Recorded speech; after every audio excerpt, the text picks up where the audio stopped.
Magandang araw sa lahat, welcome po ulit dito sa atin channel ang Showpol.ph. Maraming salamat sa lahat ng nag-subscribe indeed. Punta tayo sa atin viral SOCMED for today, May 3, 2026.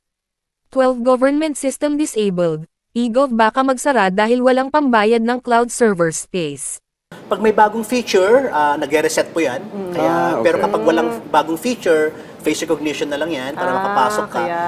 Para kapag the moment po na merong bagong feature kasi, it will require you to relog in again. Oo nga eh. Parang nanghingi sa akin ng PIN ko, tapos may sinend silang For OTP security, din. Ganun, yes. oo. Like po ngayon, nagbawas po kami ng services sa eGov. Ito po yung, dahil nga po nung nag-surge ang gamit at alam niyo naman po, kulang din po yung ating budget po sa cloud services.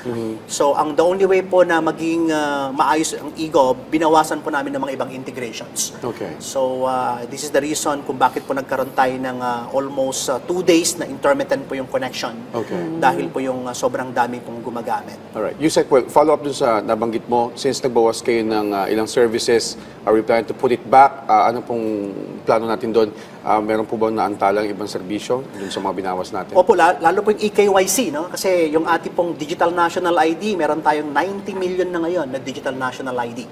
Okay. Ibig sabihin, 91 million na dapat hindi pumipila sa gobyerno. Dapat yan, na-automate mo na yan. Okay. Dapat hindi ka na pumipila later on sa passport, NBI, driver's license. So gamit na gamit po yan ng GCash, ng Maya, Shopee, DSWD, at iba-ibang government agencies. So, some of them, not to mention po yung agency, tinanggalan po na namin muna ng integration for the moment. For the moment. Nakiusap po kami habang inaayos po namin po yung mga procurement namin sa cloud services kasi po talaga pong kulang na kulang po kami ng resources sa ngayon. Okay. Well, Yusek, in terms of security, since nabanggit mo kanina na kanya-kanyang government agency yung namamahala ng kanilang mga data, pakipaliwanag po sa publiko, is this much safer kaysa isang agency lang po namamahala sa lahat ng impormasyon? Opo, sa amin po sa eGov, siyempre ayaw din namin po ng accountability sa liability. Pag mahak pa yan, kami po yung masisisi. So, ang ginawa ko namin, sa mata ng taong bayan, akala mo parang unified na unified, di ba?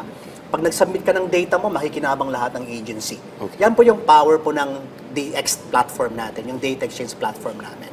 Pero pag pumasok ka po sa ibang agency, wala na po kaming alam doon. Okay? Ang datos ng agency, inaalagaan ng bawat ahensya. So example, pag nag-click ka po ng iyong PhilHealth, kita mo yung contributions mo, benefits mo, yung YAKA program mo, wala kaming alam na po doon. Si PhilHealth na po nangangalaga nun. Siya ang may control na nagmamanage ng both system at data niya. Example, mag-a-apply ka po ng NBI clearance, example, or LTO. Yung data po noon nangangalaga po respective government agency. Mas safe po ito.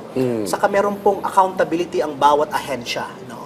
Pero ang DICT naman, syempre, we're setting up standards, ano ba yung gagawin nila para maprotektahan ang kanilang mga datos, cybersecurity. So, nandun po kami sa assistance level. Pero hindi po kami ang gumagalaw or kami po yung nagmamanage po ng kanilang mga respective data. Panoorin ang buong video sa PTV Philippines YouTube channel at mag-subscribe, i-click ang mga link sa description box. At yan ang ating latest viral SOCMED update for today. Paki-like at share ang video at huwag kalimutan mag-subscribe. I-click ang notification bell for more viral SOCMED updates at suportahan po ang ating Facebook page. Maraming salamat sa lahat ng nag-subscribe indeed. Magandang buhay sa lahat. Shukran.